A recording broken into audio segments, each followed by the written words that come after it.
বললেন আয়েশা চাও আজ আমি খুশিতে আছি, যা চাই আমি তা চাই দিয়ে দেব।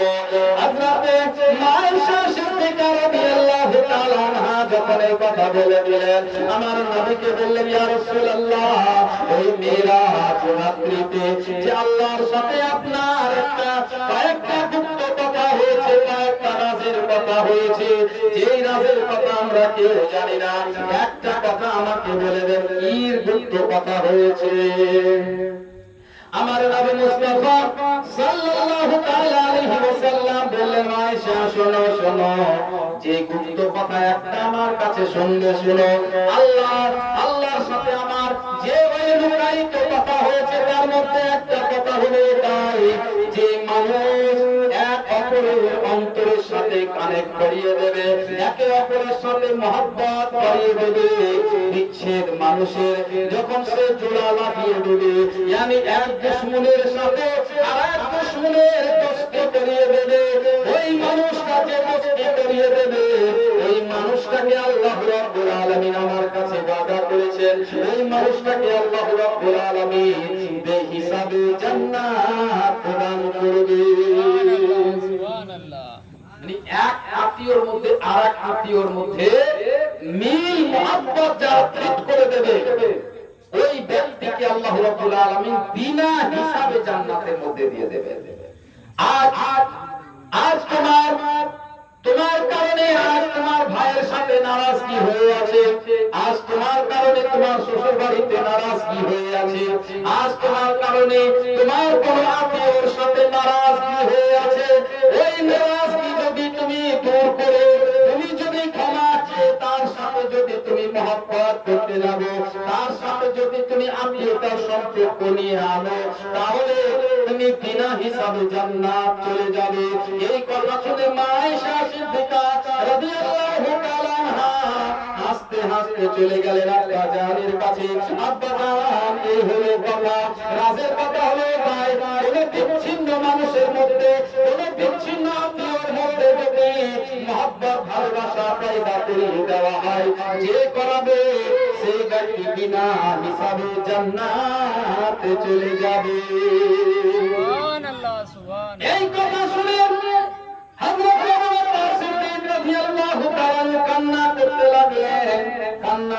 লাগলেন। আয়েশা জিজ্ঞাসা করলেন আব্বা আপনি কেন কান্না করলেন? এ তো খুশির খবর, আল্লাহ তো বেহিসাব তাকে জান্নাত দান করবে, এটা খুশির খবর শুনে আপনি কেন কান্না করছেন? তখন হযরত আবু বকর সিদ্দিক রাদিয়াল্লাহু তাআলা বললেন, ও বেটি আয়েশা রে, তুমি ওই কথার তুমি একটা দিক দেখছো, উল্টো দিকটা দেখো না। যে ব্যক্তি আত্মীয়তার সম্পর্ক ঘনিষ্ঠ করবে, সেই ব্যক্তি তো বিনা হিসাবে জান্নাতে যাবে। ও ব্যক্তি ফাতেমা রে, ও ব্যক্তি আয়েশা রে, এর উল্টোটা তুমি একবার দেখো।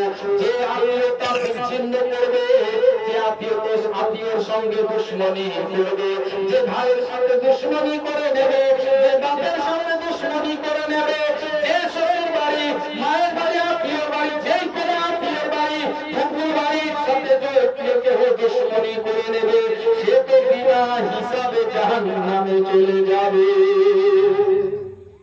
যদি আত্মীয়তা বিচ্ছিন্ন আত্মীয়তাকে যদি সম্পর্কের মধ্যে নিয়ে আসে, তাহলে সে বিনা হিসাবে জান্নাতে যাবে। আর যদি কেউ বিচ্ছিন্ন করে দেয়, দুশমনি করে দেয়, তাহলে তো সে বিনা হিসাবে জাহান্নামে চলে যাবে। শুধু কথার একটা দিকের দিকে তুমি তাকাচ্ছ। এই দুনিয়ার বুকে আমরা জাহান্নামটাকে খুবই সহজ মনে করে নিই।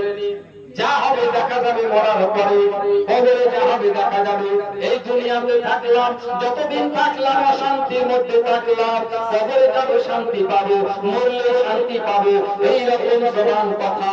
আজকে এমন মুসলমান হয়েছে যে মুসলমান হওয়ার জন্য যে কলমাটা পড়তে হয়, সেই কলমাটা বাবা শুদ্ধ করে আমরা কেউ পড়তে পারি না, কিন্তু মুসলমান ঘুরতে নিয়ে দাবি করি। তাই আমার এটাও দাবি করি, যা হবে মরার পরে দেখা যাবে, জাহান্নামে জ্বলতে হয় জ্বলবো, করতে হয় করবো। কিন্তু সেখানে যখন তুমি জাহান্নামী সাব্যস্ত হয়ে যাবে, জাহান্নামের মধ্যে জ্বলতে করতে পারবে, কতদিন কত সাল কত বছর তার কেউ জানে না। আল্লাহ রাব্বুল আলামিন বছর ওই জাহান্নামের মধ্যে জ্বলতে থাকবে। যখন ওই জাহান্নামীরা ক্ষুধার জ্বালায়, পিপাসার জ্বালায় আল্লাহর কাছে ফরিয়াদ করবে, ইলাহ রাব্বুল আলামিন, এই জাহান্নামের মধ্যে জ্বলতে পুড়তে চোখের অশ্রু শেষ হয়ে আজ এই চোখ দিয়ে রক্ত বয়ে পড়ছে, আজ আগ্নেয়ভূত্রি সব ক্ষয় হয়ে গেছে, আজ মাথার মধ্যে থেকে ফুটে ফুটে সব শেষ হয়ে গেছে, ইলাহ রাব্বুল আলামিন, আর কণ্ঠনালী শুকিয়ে গেছে। এখন তোমাদেরকে একটু পানি দাও, এখন তোমাদেরকে একটু খাবারের ব্যবস্থা করো। আল্লাহ রাব্বুল আলামিন ফেরেশতাদেরকে ডাক দিয়ে বলবে, আমার ফেরেশতারা ওই জাহান্নামী ব্যক্তিরা খাবার চাইছে, ওই জাহান্নামী ব্যক্তিরা বলছে একটু কোনো আরাম দাও, একটু কোনো ঠান্ডা দাও, একটু কোনো মজা দাও, এই বলে তারা আফসোস করছে। আমার ফেরেশতারা যাও যাও তাদের খাবারের ব্যবস্থা করো, তাদের পানির ব্যবস্থা করো, তাদেরকে বলে দাও লা ইয়াজুকুনা বারাদান ওয়ালা শারাবা। এই জাহান্নাম হচ্ছে এমনই জাহান্নাম যে জাহান্নামের মধ্যে কোনো ঠান্ডা বলে কোনো জিনিস নাই, মজা বলে কোনো জিনিস নাই। তোমরা এই জাহান্নামটাকে দুনিয়ার বুকে খুবই সহজ মনে করবে, আজ তোমরা এই জাহান্নামে যাও, এই জাহান্নামে আরাম বলে কিছু পাবে না। যদি পানি পান করতে চাই, ফেরেশতাদেরকে বলবেন আমার ফেরেশতারা ওদেরকে পানি পান করাও। ফেরেশতারা যখন পানি পান করাবে এই জাহান্নামীরা কি অবস্থা হবে যাবে। আল্লাহ রাব্বুল আলামিন বললেন ইল্লা হামিমান ওয়া গাসসাকা। আমার ফেরেশতারা ওই জাহান্নামীদের ক্ষত বিক্ষত রক্ত আর পান আর ওই ফুটন্ত গরম পানি তাদেরকে পান করতে দেওয়া হোক। যখনই তারা পান করবে, আজ দুনিয়াবি যদি এক কাপ চা খেতে গিয়ে একজন যদি গন্ধা চুপ করে টেনে নেওয়া যায়, তাহলে মুখের অবস্থাটা কেমন হয়ে যায়। তখন তো ওই জাহান্নামীদের ওই মাথার মগজ বলে চর্বি বলে রক্ত বয়ে পুঁজ বয়ে একটা নহর হয়ে যাবে। যেমন জান্নাতের ভিতরে একটা নহর থাকবে, তেমনই জাহান্নামের ভিতরে একটা নহর থাকবে। ওই নহরটা হবে রক্তের নহর, ওই নহরটা হবে ফুটন্ত গরম পানির নহর। ওই পানি পান করতে দেওয়া হবে। জাহান্নামীরা চিৎকার দিয়ে বলবে ইলাহ রাব্বুল আলামিন, এটা আমাদের সাথে কি করছো? আমরা তো পানি চেয়েছিলাম, আমরা তো ঠান্ডা বলে কোনো জিনিস চেয়েছিলাম, একটু আরাম চেয়েছিলাম। আল্লাহ রাব্বুল আলামিন বললেন জাযাআন বিফাকা ইন্নাহুম কানু লা ইয়ারজুনা হিসাবা ওয়া কাযযাবু বিআয়াতিনা কিযযাবা। এটা তোমাদের কৃতকর্মের ফল, যা তোমরা দুনিয়াতে ভোগ করেছো, যা তোমরা দুনিয়াতে ইনকাম করেছো। তোমরা দুনিয়ার বুকে আমার গুণে গুণে আমার আয়াতগুলোকে তোমরা অস্বীকার করেছো।